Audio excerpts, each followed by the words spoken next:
Salut, bienvenue à ma petite chronique bien-être, une chronique que j'ai conçue pour vous aider à devenir la meilleure version de vous-même en prenant soin naturellement de votre santé. Aujourd'hui, on est dehors, il fait si beau, on en profite.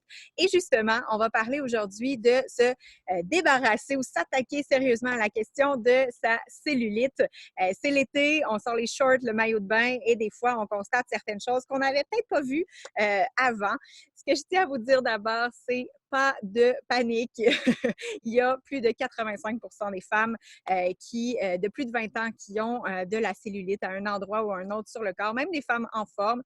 Je tiens à vous dire d'abord, c'est important de déstresser. Vous êtes belle comme vous êtes, avec ou sans cellulite, avec beaucoup ou peu de cellulite. Moi, ça m'a pris du temps à m'assumer. J'en fais un peu sur les cuisses. C'est génétique en partie.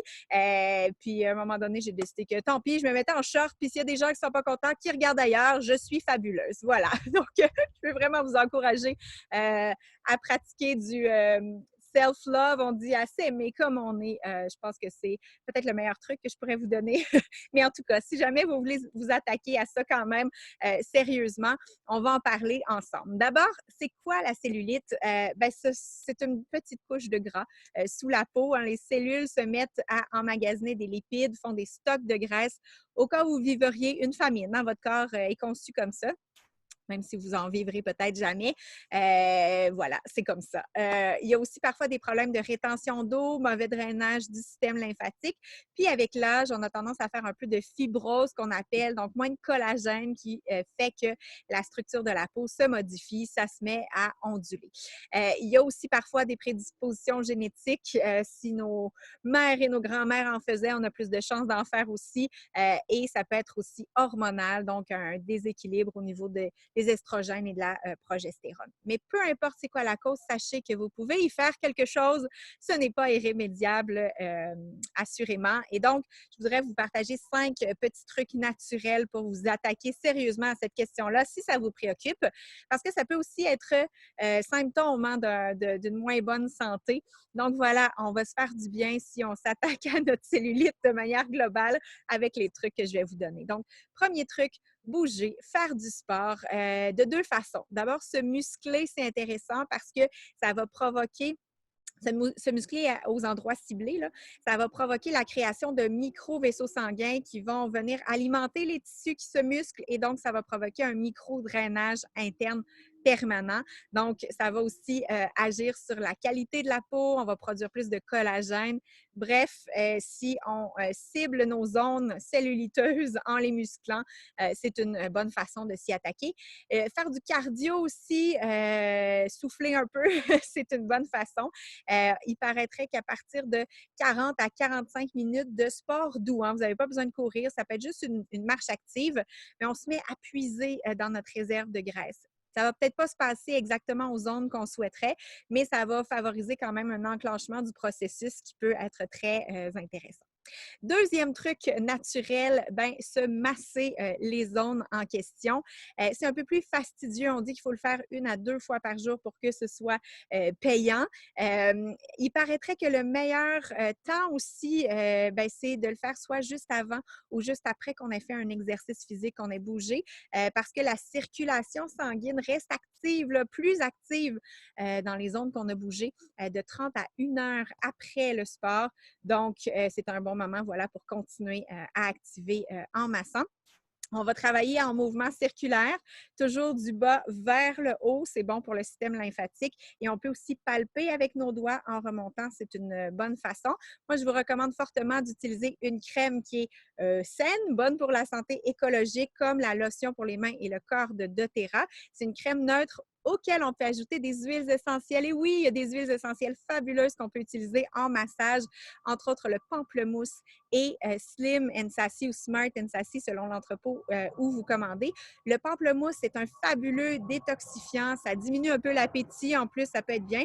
Et ça stimule la lipopée, ce qu'on appelle la dégradation des lipides qui vont conduire à la libération des acides gras. Donc, on peut aimer ça. Donc, vous pourriez mélanger un avion, 2 ou 3 gouttes à votre crème neutre avant de masser. Slim and Sassy contient donc du pamplemousse à l'intérieur. C'est un mélange de plusieurs huiles, mais le pamplemousse, je viens de vous en parler, c'est intéressant. Mais d'autres huiles aussi, comme la menthe poivrée qui va activer la circulation sanguine, le gingembre qui active aussi tout notre métabolisme et la cannelle. Les femmes aiment la cannelle.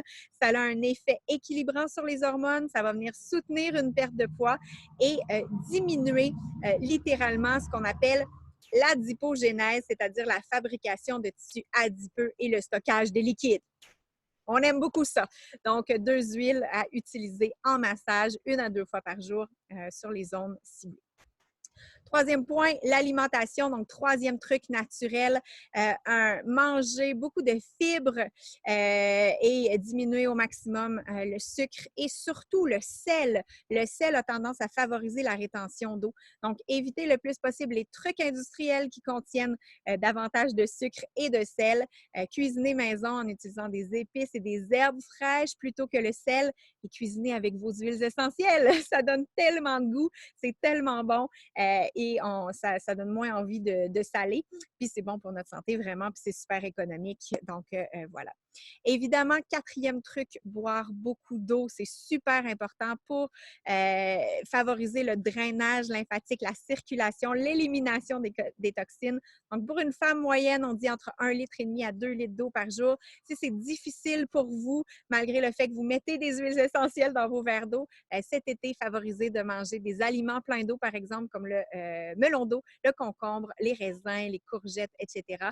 Et puis, le thé vert, la tisane, ça peut compter aussi, mais sans sucre. Hein? Évitez d'ajouter du sucre dans ce que vous buvez, c'est très important. Cinquième et dernier point, le sommeil. Bien sûr, ce n'est pas le sommeil qui va automatiquement diminuer votre cellulite, mais sachez que quand on dort un 7 à 8 heures par nuit, on a moins faim. C'est prouvé. Tout ça se régularise pendant le sommeil et ça va enclencher ce qu'on appelle le cercle vertueux de la bonne alimentation. Si vous avez moins faim, vous aurez moins de rage de sucre, par exemple, moins envie de grignoter et donc vous allez avoir tendance à mieux vous alimenter. Le sommeil est directement relié à notre bonne alimentation. Donc, pour veiller à notre cellulite, ça peut être une très bonne idée. Mais quand même, je tiens à redire l'importance de déstresser avec tout ça. C'est vraiment si vous voulez vous attaquer, en fait, que ça affecte votre estime de vous-même. Et sinon, on a toutes ou à peu près cette problématique-là. Vous êtes belle comme vous êtes. Donc, j'espère que vous avez aimé cette première chronique-là. Il y en aura beaucoup d'autres. Mon objectif, c'est vraiment de vous accompagner naturellement avec des trucs le fun, des idées sympathiques pour être des femmes, des mamans qui êtes fabuleuses, qui êtes épanouies en pleine possession de leur santé, pleine d'énergie, de joie, parce qu'on sait que quand une femme est épanouie, tout le monde autour est gagnant. Sur ce, merci d'avoir été là. À bientôt. Bye bye.